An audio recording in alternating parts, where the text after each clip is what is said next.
I am now going to introduce myself. Hello, my name is Beth Anz, and I am welcoming to you in the spirit of Christmas, the chilling ghost stories of Victorian Yuletide. All right. So, let me start with this. Have you heard this one?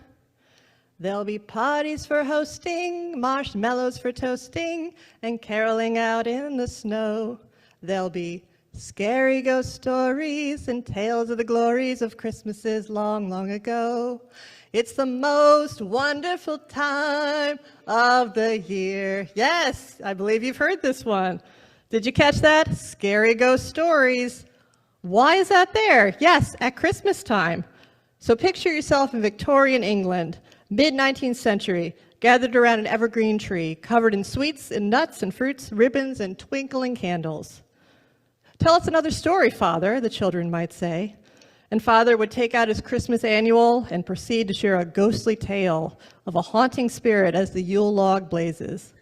It looks a little different from our modern Christmas gathering, but it's a Christmas tradition all the same. Now, ghosts are usually thought of more at Halloween, but scary tales of the supernatural are actually a long winter solstice and Christmas tradition. So why was this tradition so popular, and why particular in Victorian England? And perhaps why should we bring it back? Because I think we should. Well, let's start where it began. Much of what we associate with Christmas has ties to ancient pagan and folk traditions. The concept of bringing greenery into the home and gathering to tell tales around the fire are long-held traditions during the dark times of the year.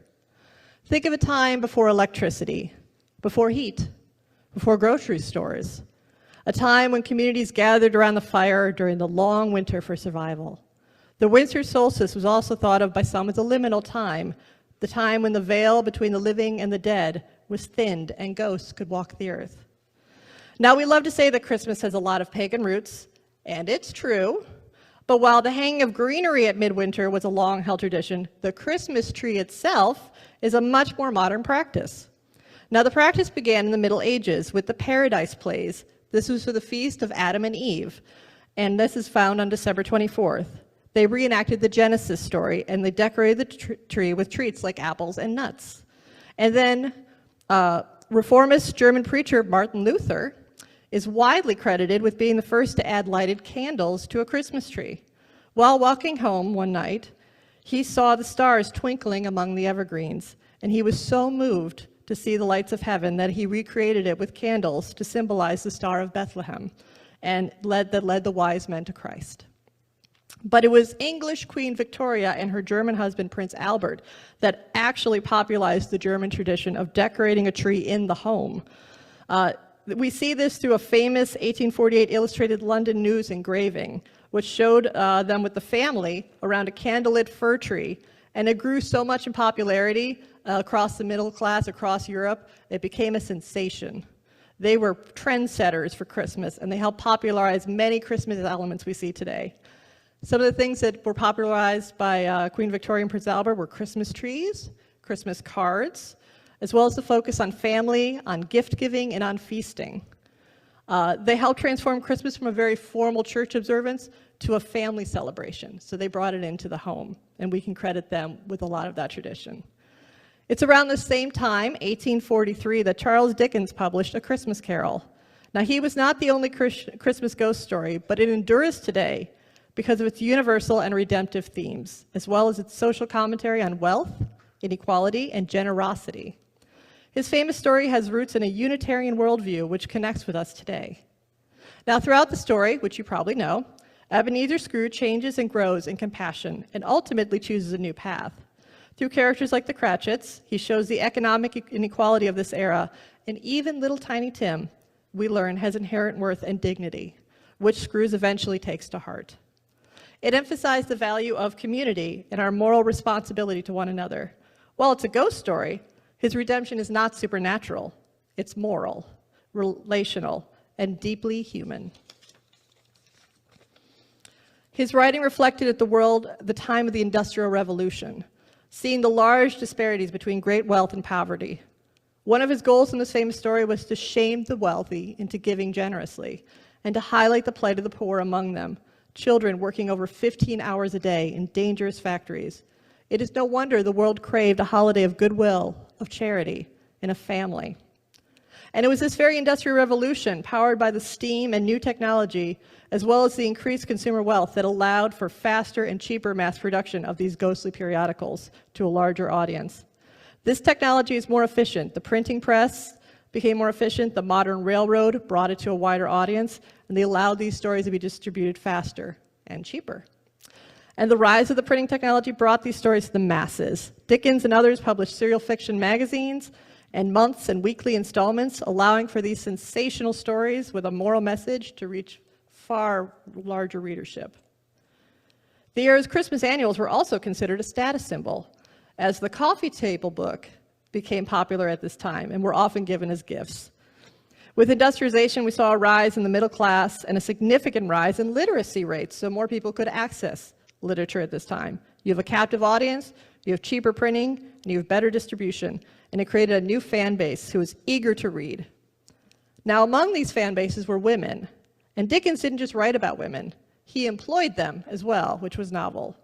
The Victorian appetite for moral ghost stories opened the door for many writers, including women, who shaped this genre.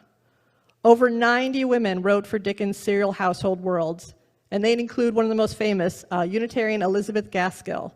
She famously wrote The Old Nurse Story in 1852, which is about a haunting at Fernval Manor. Now, the main themes of this story are patriarchal power, aristocratic pride, jealousy, revenge, and the suppression of women, all with the dressing of the supernatural. While it's not the heartwarming story of Scrooge and the three ghosts of conscience, it echoes many of the same themes that we found in these tales, the power of truth and redemption. In this story, The Old Nurse, two sisters, Miss Grace and Miss Maud, are torn apart when Maud falls in love with a man far below her family status. He makes her sister jealous. As the dark truth of a secret child is revealed, a young mother and her little girl are cast out into the winter cold, where both perish. Now, this tragedy echoes throughout the years in the haunting melodies of a phantom organ that fills the old manor. And at the story's climax, much like in Dickens' A Christmas Carol, the surviving sister must face the literal ghost of her past, crying out in remorse, "Alas, alas, what is done in youth can never be undone in age."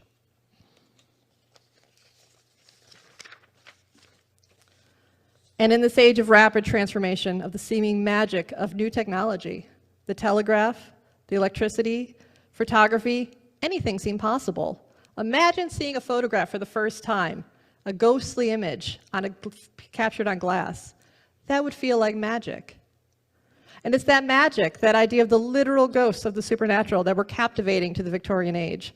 They looked to these stories not out of fear, but out of a deep cultural longing to understand the unseen forces shaping their lives, their morality, and their hope for the soul's continued journey. It is during this time, the same time as the ghost stories, upheaval, war, disease, loss, and grief, that many were also drawn to the spiritualist movement of the 19th century. Spiritualists centered on the belief that the living could communicate with the dead through seances, mediumship, and other divination techniques. And it's no coincidence that early Universalists, our other tradition, were drawn to the spiritualist circles. Our Universalist ancestors shared many commonalities with the spiritualist movement. Both emphasized the immortality of the soul and the divine love that transcends death. Both are open to revelation, seeking truth beyond the scriptures and rejecting the rigid patriarchal hierarchy of traditional churches. It was direct contact, direct evocation. It also creates more equity in revelation. Though mostly women, it's mostly feminine, that practice the mediumship, and much like their transcendental movement, it emphasized the inner experience of one, creating a space both for the reasoning of Unitarianism and the Universalist space for the mystery of the divine. So here's a fun fact. Our own Unitarian Universalist chalice, the official symbol, reflects this space for mystery. The Universalist symbol was an offset cross in a circle, so a circle with a cross off to the side. This allowed for us to create space to discover the revelation and mystery of the divine. It allows space for the mystery. So this is why our official UU symbol is a double circle representing Unitarianism and Universalism with the offset chalice. The chalice, of course, is the Unitarian Service Committee's symbol, which lit the way for refugees during World War II to come out of Nazi Germany and other places in World War II. So it's a true merging of our two traditions, our symbol. Now, the ghost stories of the Victorian age seem to find morality within, beyond the hierarchy of society and religion. And in a world of upheaval, they create a moral path, a place of consequence and redemption. While sensationalized stories of murder and scandal definitely sell papers, it's their underlying themes of redemption and morality and social responsibility. That's what still resonates with us today. And as we moved into the 20th century, people longed for comfort rather than sensational confrontation. World wars moved the public sentiment more towards realism and heartwarming tales of Santa and his reindeer, and they fell out of fashion. But may we remember that the past is evergreen. Victorian ghost stories remind us that spiritual growth often begins with truth-telling, something our Unitarian Universalist tradition has always held sacred. And in the words of Scrooge himself, I will honor Christmas in the heart and try to keep it all the year. I will live in the past, the present, and the future. The spirits of all three shall strive within me. I will not shut out the lessons that they teach. So I ask you, what ghosts of memory, of regret, of longing might be asking us to listen this season? What truths are we waiting to be acknowledged so that compassion can do the healing work? May we be transformed by the Victorian Christmas spirit. May we listen for truths we have avoided. May we face the shadows with courage. And may we choose again and again and again the path of compassion and renewal. And God bless us, everyone. Thank you all very much.